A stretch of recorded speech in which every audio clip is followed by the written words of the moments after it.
TikTokda canlı yayına qoşulan Damla artıq verilişə getməyəcəyini bildirib. Belə ki, bir qəpik xeyrim yox, evə də gedirəm, mənə deyirlər TikTokdan milyon qazanıram. Nə qazanıram axı mən deyərək canlıda iradını bildirdi.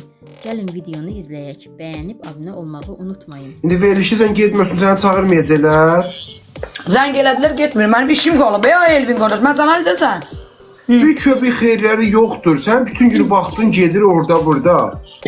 Görürsən vəziyyətin pisdir. Bir çıxardım deməkdən gələ bir 2000 manatı, 1000 manatı qoyub sizdə. İşləmirsən, eləmirsən, şu atırsan, bütün gün oturursan orada. Vaxtın gedir. Belə də gələndə bala başlayırlar. TikTokdan qazanırsan. TikTokdan nə qazanıram? Nə qazanıram?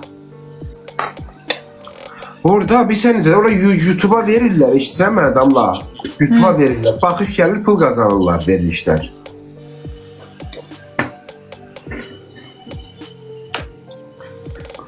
Mən kömək istədim. Mən Elvin qardaş, mən 5200 maşına arendasını verirəm. 420 manat kapital karta borcum var. Dükkanlara borcum var.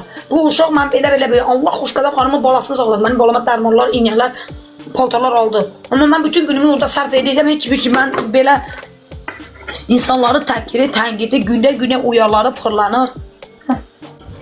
Getmirəm. İstəmirəm də. Qara kutu da istəmirəm. İstəmirəm. Başa düşdünüz? İstəmirəm.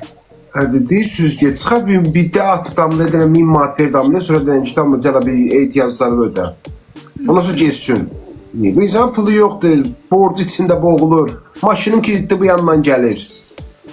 Gedib gəlmək yol pulusu var bunun. Bunu yeməyi hayır, deyən Momaya 777 heç aldığın gündə olmasın. 45 ildə, heç bir ildə yaşamayasan, heç bir ildə maşının üzünü görməyəsən inşallah.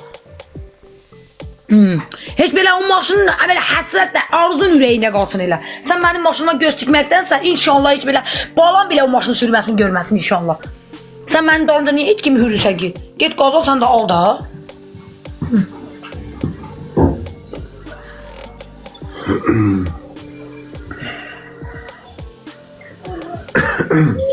Ay getsin Hüseyindir, nə puxdur, kimdir, mənim nəyimə lazım. Mənə heç kimsə adı lazım deyil. Get nə eləsə eləsin. Mənə nə?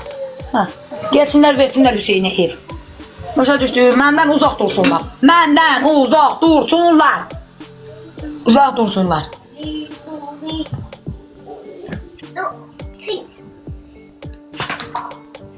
Dur, xala indi gələcək, dur. Evin yiyəsi gələcək, bizə söz deyəcək.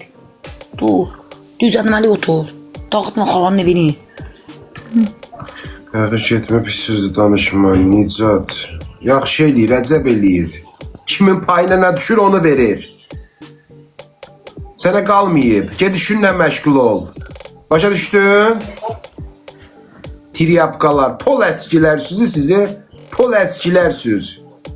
Paykavoyluq eləyirsiniz ancaq bütün günə.